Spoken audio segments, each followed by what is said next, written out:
Hello guys, welcome back to Unknown Beast, and we're back here with Halo Facts, Halo 2 Facts. I don't know how many facts we have a bunch of facts, but we're gonna blast through these. First fact, I guess, is it came out in 2002, and the gameplay you're seeing is from one of my walkthroughs. I don't know which episode actually, it's episode 12, I just replayed it. So the first fact is Halo 2 contains 17,000 lines of combat dialogue, so that basically means when you're fighting, and then there's soldiers that talk all the time. So there's about 17,000 lines. No, not about. There is. Second fact is the largest trailer for this game was released in movie theaters. Near the end of this trailer, the usual Xbox.com URL is replaced with ilovebees.com for a moment. If someone goes to the website, they encounter a website which seems to be under the control of a Halo-type artificial intelligence. This website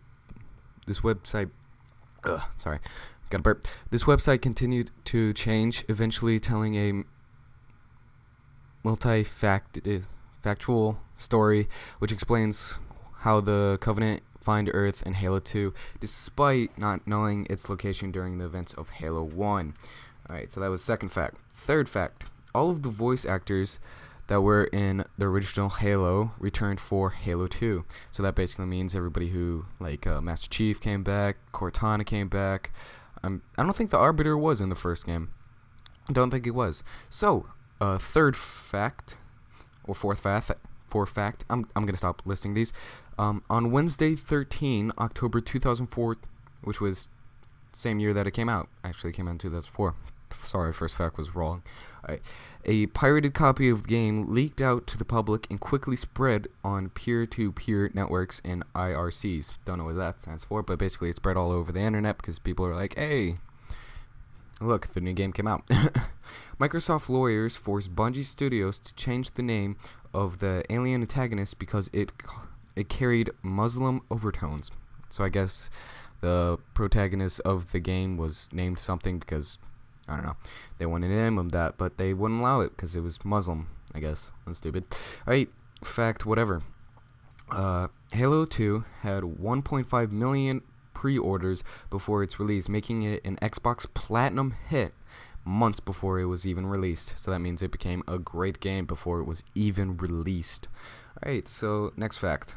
Microsoft predicted, I'm bad with words, that the first day sales would be amount to almost $100 million US, as a staggering figure of the video game.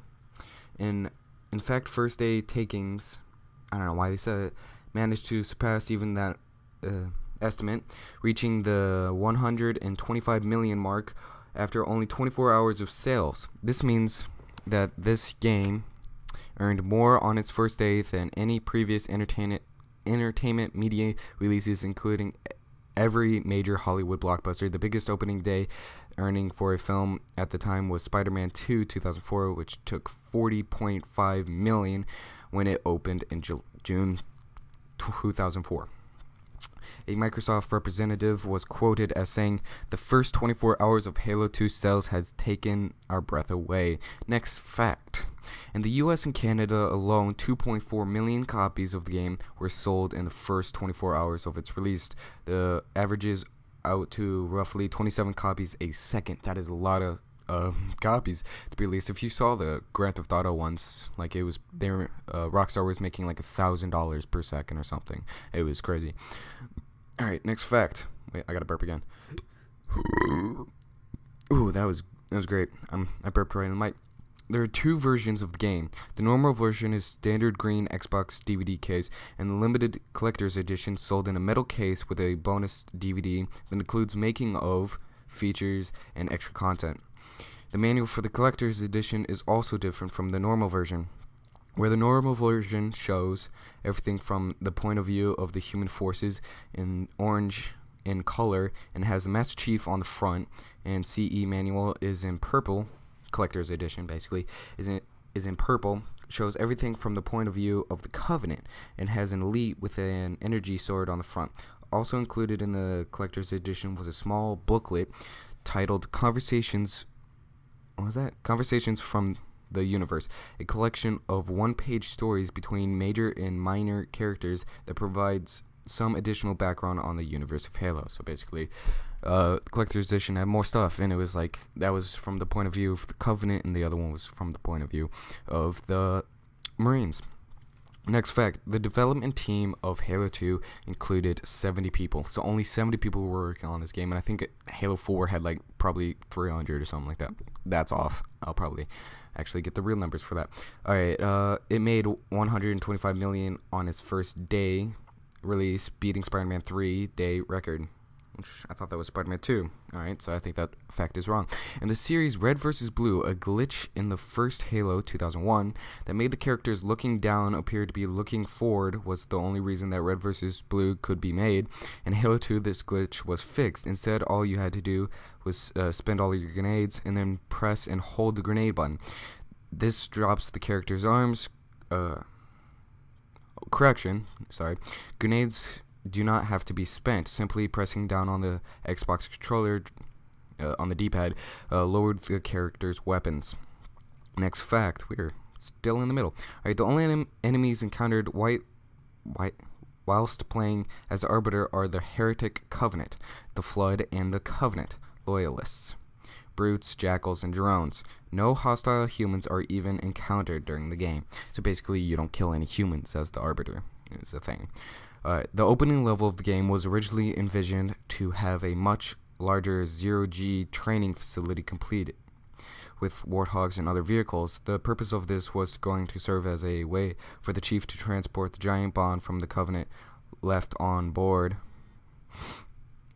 Instead, the level got cut back, and transporting the bomb was kept to a cutscene. I really loved that cutscene. That was a great cutscene. I was actually looking if this was the same cutscene, but it's not. So, next one. The second level of the game was originally going to be on board a Covenant ship the Master Chief boarded after leaving Cairo Station. You would have to fight your way through the ship and destroy it from the outside. This would have been Miranda Keyes' breakout level, as she would have assisted you. The level was cut and a bomb was added so the Chief could blow up the ship, not shit, in a non-interactive cutscene. I don't know, I really like the cutscene because he's like, hey, poof, and blows it all up. Kind of liked it. Alright, although the game was critically acclaimed, the developers felt that it could have been better. In a 2007 interview with Edge magazine, it is noted that they didn't have time for their customary polishing phase, a commentary for the game featured in Halo 3 2007 Legendary Edition elaborates on this, describing sections of the game which had to be dropped in order to meet their deadline. The game would have had continued past the much cliffhanger where it says finishing the fight, and to a final level on the Forerunner spaceship. I don't know, it was a good segue, and you really knew that Halo 3 was coming. Alright, next fact. The PC version was the first Halo game to feature live achievements. Oh, this Halo 2 was the first one to have live achievements, although the Xbox version was the first Halo game to have Xbox Live functionality. I never played Xbox Live on this game, maybe because I didn't have it or knew about it for the longest time, so that might have been a thing. Alright, next fact. With the release of Halo Combat Evolved Anniversary Edition, which I played and did a walkthrough through, it's basically Halo 1, Halo 2 remains the only installment not released on Xbox 360. Yeah, I guess that's right. Alright, so spoilers, because there's the last one, I guess, and this contains spoilers. A level which would have taken place after the death of Prophet of Regret involved the Master Chief finding an ancient Forerunner tank. Oh, that would have been cool. And using it to explore underwater, eventually discovering the Grave Mine. The Grave Mine would have been front and center for this level. The tentacles sneaking away from behind doors, only hinting to its existence. However, this level was cut because of time constraints. That's really cool. So, as you see, I guess that guy's name was Gravemind, and he's basically the Flood. And it would have had like you're in a Forerunner tank, like underwater fighting stuff. So, guys, that is basically all the facts I have for you. I just went down like a ginormous list of facts. It is 10 minutes, or it's really long. Hope you guys like this. Is Halo Fun Facts. I've been doing this for a couple of Halos now, and hopefully I'm going to keep doing this for all my walkthroughs. And I've completed Halo 2, so you guys should enjoy it. It's a fun game. Go play it. It's my second lovable Halo game. So see you guys later.